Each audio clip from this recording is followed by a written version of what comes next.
सरदार वल्लभ भाई पटेल ने वैसे तो भारत में 552 से ज्यादा रियासतों को एक साथ एक धागे में पिरो दिया था।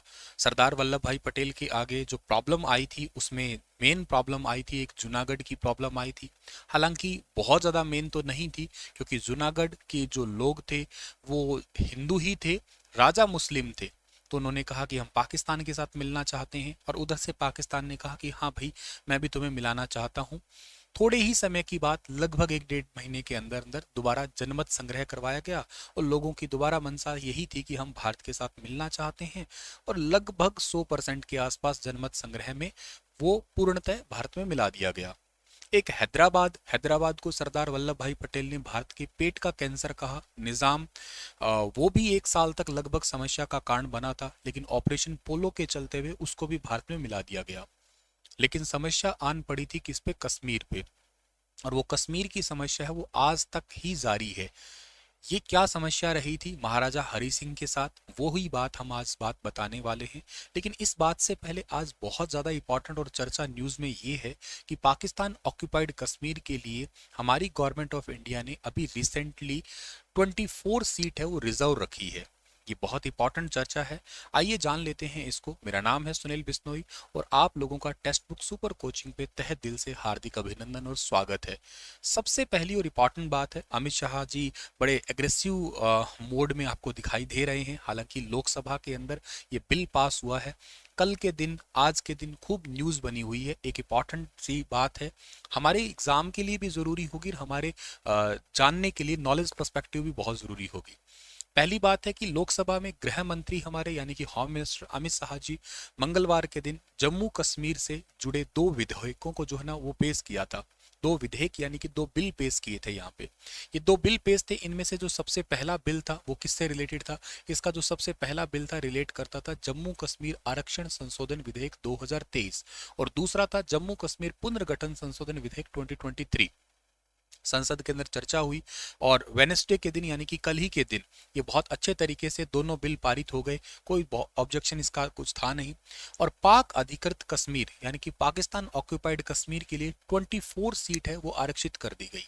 और इसी की वजह से ये है कि पाकिस्तान ऑक्यूपाइड कश्मीर हमारा है, ये सरकार का इशारा है, कह सकते हो आप लोग मोटे तौर पे। चलिए सर, अब बात ये आती है हमारे मन में कि ये आखिर पाकिस्तान ऑक्यूपाइड कश्मीर ये है क्या सर?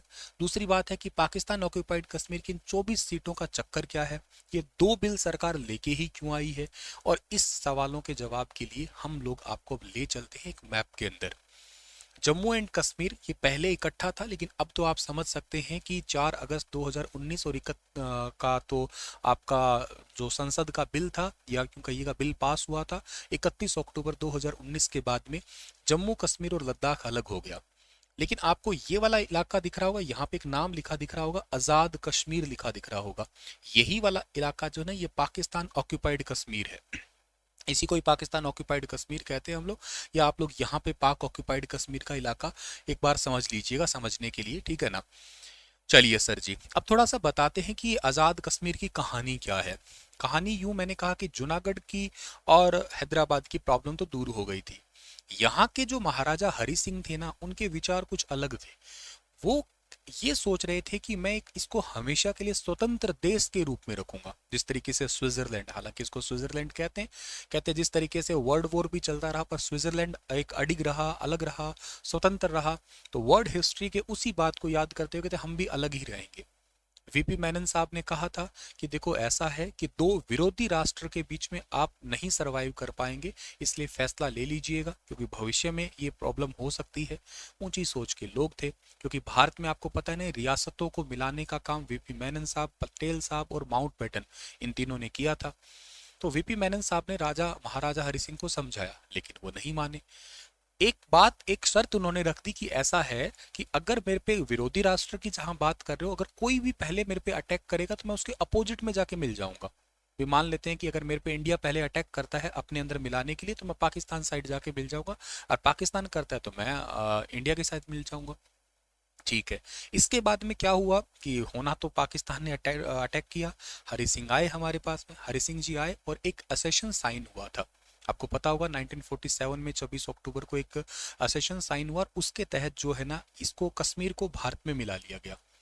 कश्मीर को भारत में मिला तो लिया गया, ये तो ठीक है, लेकिन तब तक इनकी फौज जो है ना, ये जो आपको आज़ाद कश्मीर वाला इलाका है, यहाँ तक आ चुकी थी।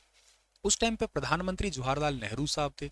जवाहरलाल नेहरू ने वहां पे सीज फायर का अनाउंस कर दिया, यानी कि एक प्रकार से युद्ध विराम का कह दिया।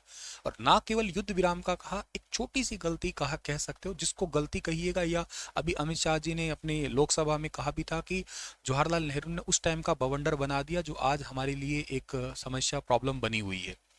उसी टाइम पे हालिया बनी थी यूएनओ, हमारा यूएनओ बना था, यानी कि यूनाइटेड नेशन ऑर्गेनाइजेशन। शायद आप लोगों को पता होगा यूनाइटेड नेशन ऑर्गेनाइजेशन कब बना है, ये बना है 24 अक्टूबर को बना है 1945 को बना है, 1945 को बना है ये। और आप अब बात किसकी कर रहे हो, आप बात कर रहे हो 1947 की बात कर रहे हो। आज़ाद हम 1947 में हुए थे, तो ये हालिया ही बना है अभी। हालिया बना था तो ये इसी मामले को लेके चले गए यूएनओ में, जो मामला आज भी पेंडिंग पड़ा है, उसका कोई सॉल्यूशन नहीं हुआ। फौज उनको हटा देती अगर अगर यहाँ पे आके सीज फायर का अनाउंस ना होता, युद्ध विराम की बात ना होती। कहा जाता है कि ये 3 दिन की बात होती है, सिर्फ 2-3 दिन के लिए अगर सीज फायर ना होता ना, तो ये समस्या कभी के लिए नहीं होती। उन फौज को खदेड़, लगभग खदेड़ ही दिया था, और औरों को और खदेड़ दिया जाता, और ये हिस्सा आज हमारा ही होता, कोई प्रॉब्लम नहीं होती। उसके बाद में आपको पता है कि सरकारें आती गई, और सर इसके बाद में इसको एक स्पेशल स्टेटस का दर्जा दिया गया, एक खास विशेष राज्य का दर्जा, इसका अलग झंडा हुआ, ठीक है ना। इसके अंदर स्पेशल 370 धारा लगा दी गई, जो कि अभी 4 अगस्त 2019 की बात है, आप लोगों को अच्छे से पता होगा। इसको, उस धारा को हटा दिया गया, और फाइनली इसको अब भारत के अंदर ही मिला दिया गया है, ठीक है ना। यानी कि पाकिस्तान ऑक्यूपाइड कश्मीर तो अब, अच्छा वो हिस्सा जो है ना पाकिस्तान ऑक्यूपाइड कश्मीर बना रहा अलग ही। बाकी चलो ठीक है, जम्मू कश्मीर वगैरह का राज्य हमारे अंदर आ गया, वो तो ठीक बात है। अब आपके मन में है कि पाकिस्तान ऑक्यूपाइड कश्मीर के साथ में पाकिस्तान क्या करता होगा, यही तो एक प्रॉब्लम है। ये यूं समझ लो, इनका चोरों का अड्डा है एक प्रकार से। सारे हथियार, सारे गलत काम, इंडिया के लिए जो गलत चीजें तैयार करना, प्लान करना, वो सब कुछ आतंकी गतिविधि जितनी भी होती है ना आपकी, ये यहीं से ही ये करता है। अच्छा, इसको आज़ाद कश्मीर कहता है, और कहता है हमारे साइड में, लेकिन इसको कहते हैं हम अलग देश बनाएंगे, इसको अलग देश के रूप में नामित करता है, यहाँ के प्रधानमंत्री राष्ट्रपति के रूप में ऐसे अलग ही चलाता है, कहते हैं इसको अलग देश बनाएंगे, लेकिन लोगों को भी कुछ इस प्रकार से ही सोच के लोगों को रख रखा है। अब ये जम्मू कश्मीर के जुड़े जो आपके विधेयक है, इनको लेके ही क्यों आए हम लोग। देखो, जम्मू कश्मीर आरक्षण संशोधन विधेयक और दूसरा है जम्मू कश्मीर पुनर्गठन संशोधन विधेयक।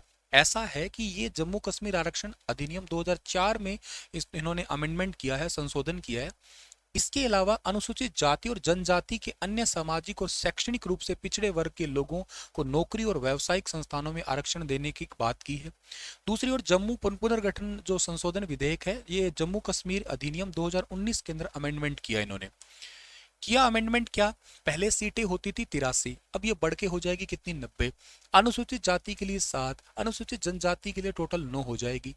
और उपराज्यपाल कश्मीरी प्रवासी, ये कश्मीरी पंडितों को आरक्षण देने की बात है साथ के साथ, जिसमें से 2 सदस्य को नॉमिनेट करेंगे, उनमें से एक कम से कम महिला होगी। वो तो दोनों ही महिला सकती है, लेकिन कम से कम एक तो महिला होगी, मतलब महिलाओं को भी आरक्षण दिया है। और पीओके के लिए 24 सीट रिजर्व कर दी। पीओके के लिए रिजर्व रखी है सीट, ध्यान रखिएगा। इसका सीधा मतलब ये कि इन फ्यूचर के लिए, भाई कभी ये हमारा हो जाएगा तो हम इसके लिए फिर बाद में यहाँ पे जो है ना अपने इलेक्शन वगैरह करेंगे, या यूँ कहिएगा हमारा ये हिस्सा होगा, उससे पहले यहाँ के लोगों को अपने प्रतिनिधि चुनने पड़ेंगे। इस प्रकार के सरकार की मंशा है। देखो, जम्मू कश्मीर राज्य के विभाजन से पहले टोटल सीट कितना हुआ करती थी, 111 हुआ करती थी, जिसमें से कश्मीर डिवीजन में 46 और जम्मू डिवीजन के अंदर 37, लद्दाख में 4 और बाकी 24 सीटों को पाकिस्तान के लिए ही रिजर्व था। लेकिन मैंने कहा ना, 4 अगस्त 2019 को अनुच्छेद 370 को हटा दिया गया। उसके बाद में जम्मू कश्मीर में 107 सीटें रह गई, लद्दाख तो एक अलग यूटी बनी गया, जम्मू भी यूटी है ही है अभी आपके लिए। इसके लिए फिर 2020 में एक परिसीमन बनाया गया। परिसीमन आयोग क्या होता है पता है ना आपको, ये एक प्रकार से सीमा का निर्धारण करता है, ध्यान रखना। और जम्मू कश्मीर में ये बहुत लंबे टाइम के बाद में जो है ना परिसीमन हो रहा है अभी। अब जो है ना 20 जिलों के ऊपर ये परिसीमन किया गया, और परिसीमन के जो करते हैं ना वो हमेशा सुप्रीम कोर्ट के रिटायर्ड जज ही होते हैं, जर्नली वही। जैसे अभी सुप्रीम कोर्ट के रिटायर्ड जज है जस्टिस रंजना प्रकाश देसाई की अगुवाई में परिसीमन आयोग ने अपनी एक रिपोर्ट पब्लिश की थी 2020 के अंदर। उसमें उसमें क्या किया गया, उसमें इन्होंने सीटों को कुछ चेंज किया, सीटों को चेंज किया और क्या बंटवारा किया।